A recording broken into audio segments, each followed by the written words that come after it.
Great job. Okay. Now, this is mentioned a few things about like if you guys wanted to talk about a few biographical things around as we go. But one thing that I'll tell you is that unlike Dr. Dietz, I play the marimba and I have some solo repertoire on the marimba, but it's never been like kind of my primary area of focus. Some of it is just because of the fact that I've always just been in the orchestral world, so solo repertoire in general isn't like a forte for me. But just like my teacher, Mr. Reamer, I mean, the instrument that's in my house right now is the vibraphone. I love it. I hope that you guys who are excellent marimba players in the studio consider all the wonderful things that you can do with the vibraphone too, because it's similar but also much, much different and capable of so many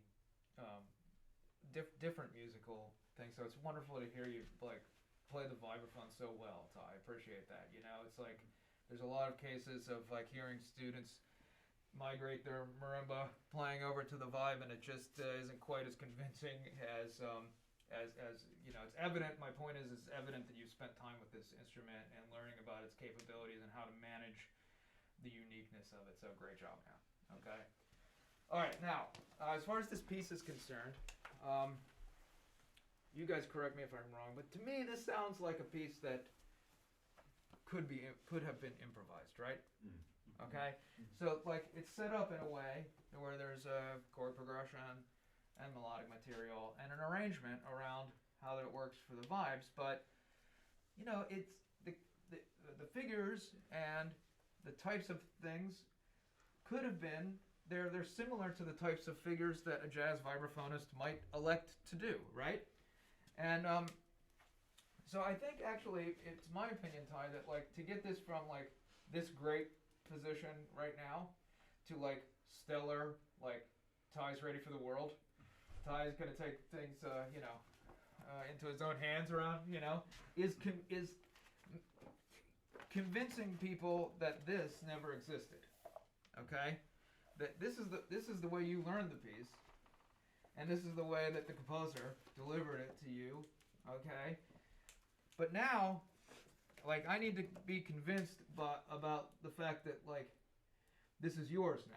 Okay, this is still like just sounds to me a little bit too much like this is your version of this paper. Does that make sense to you? Yeah, definitely. Okay, so like let me help you with a few things that might make it sound more like that. Okay, and maybe you'll need the music for this, or maybe you won't. Okay. Well, let me actually show you guys this because this is a little bit uncommon. Okay, but in this case, there's two systems of treble clef on this part. Okay, and so there's a melodic line, and then there's a harmonic line. Okay, so just like reading a marimba score, it's separated into two staves. Okay, both are a treble clef because of the range of the vibraphone. Okay, a lot of times vibe arrangements and music could be all this same music, but it's all cluttered onto one staff, and it's kind of hard to read. So this actually helps with some of the things that are a little bit difficult to accomplish with the vibraphone. Okay, but anyway, along those lines, why don't you play for me that first phrase without any of the accompaniment, Ty? And what I'm going to challenge you to do is to play like the most musical version of that first phrase in the melody that you possibly can, without any influence by like using 4, moving around here and playing my accompaniment. Just tell me what you want that melody to say to us, and how you want to express yourself with it alone.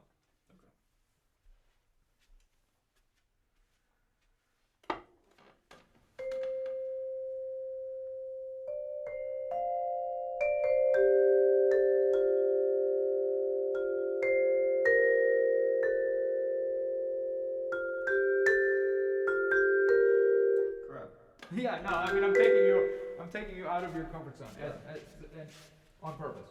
Okay, but like actually, why don't we even just take the first figure, Ty? Okay. Okay. Just take the first measure and to beat 2 right there. Okay.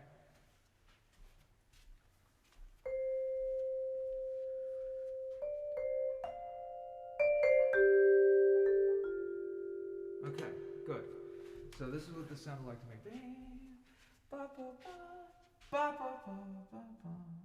Okay, did you guys hear it that way? Play it one more time. Or if you don't want it that way, then do something different. Okay.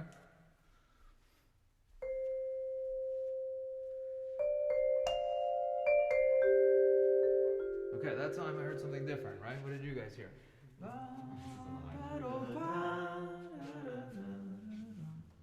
Okay, good. Try it a third time.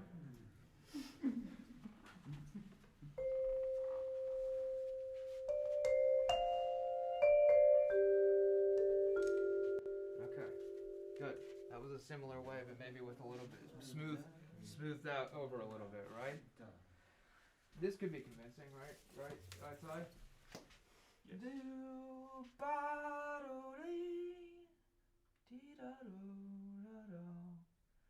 Right?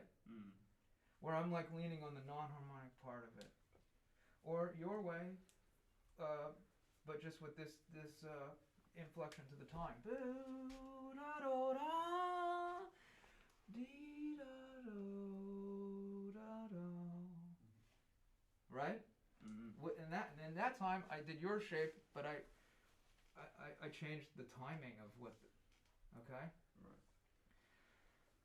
That song needs to you need to do with that tune what you need to do in order to get into somebody's heart and bring them to paying attention to you.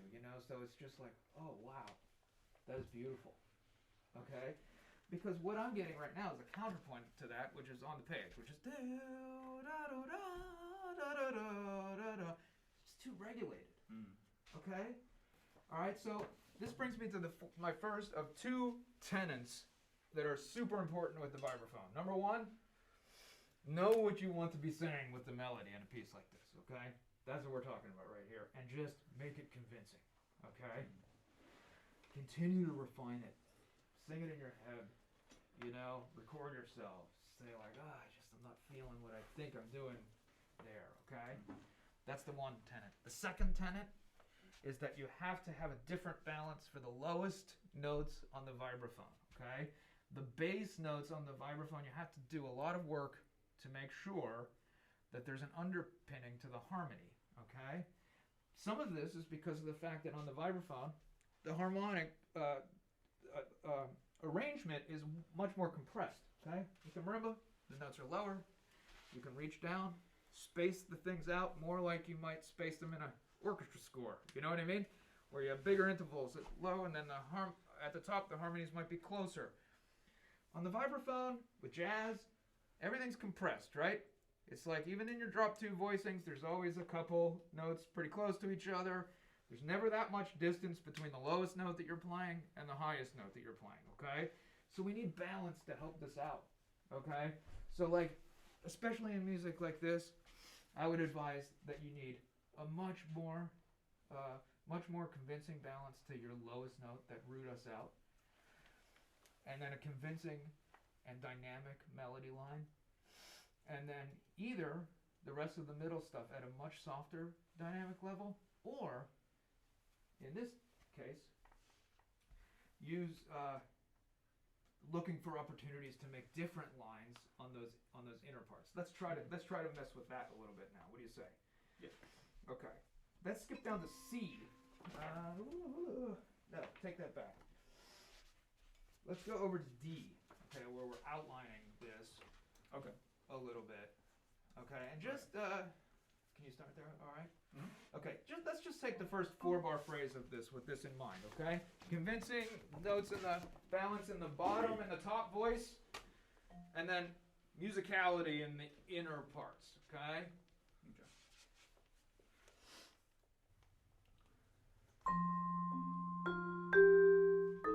Yeah, okay, sorry. Got it?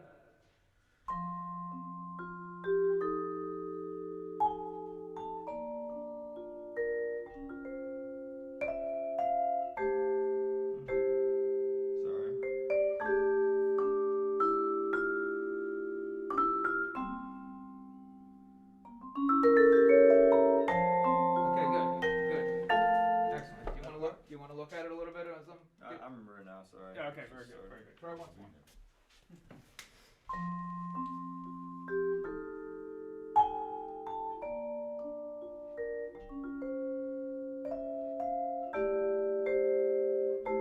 Yeah.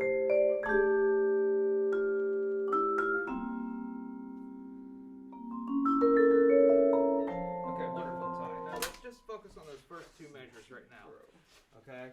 And I want you to I'd like you to try it this way, okay? Just to make some of my points, and we'll kind of decide what we like and what we don't like, okay? But I want you to have a dynamic level for the first note of the outlining, bowl. Okay? That is the dynamic, and the melody to be a dynamic that are the same. Okay. And then I want all the rest of the notes in between that to be at a just completely convincing different dynamic level. Okay? And just play those first 2 bars because they're similar rhythmically. Okay.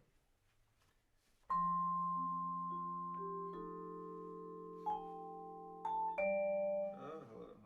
Where am I at? There you go.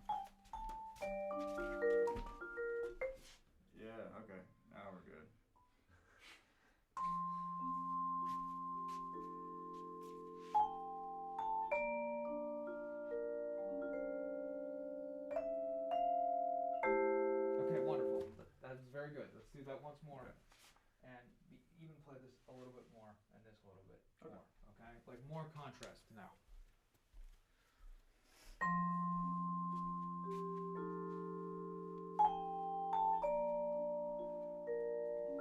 Okay, wonderful, wonderful. Now there's layers to this music. Okay, Right. I know that this is the song, and it's not all the song, and it's not.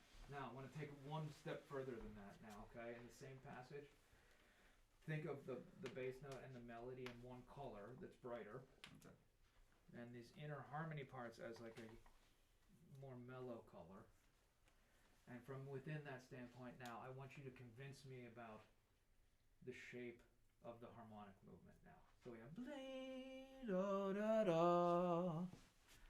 Okay, but I want you to tell me a story with the harmony now. Bling, something. Okay. You're coming away from it. You're going to it. You're brightening it. You're changing the tempo. You're doing something. And then blah da da. And then tell me something else. Okay? Try.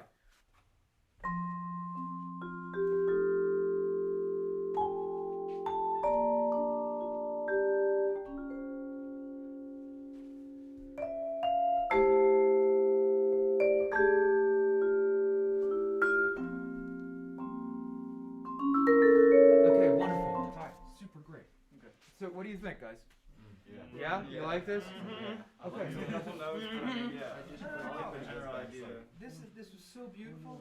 But then, like, now what? Over here, blah da da da da da. How about like an extreme like decrescendo to this that sets up the expansion of this? Decrescendo here. Yeah, like so it's blah. Do that. Okay. Something colorful right there, and then a flourish up. Okay. Try the whole 4 bars now. Maximize. I don't care what dynamics Yeah. are printed or whatever. Thinking 2 colors. Everything's an opportunity to like draw us in. Okay. Okay.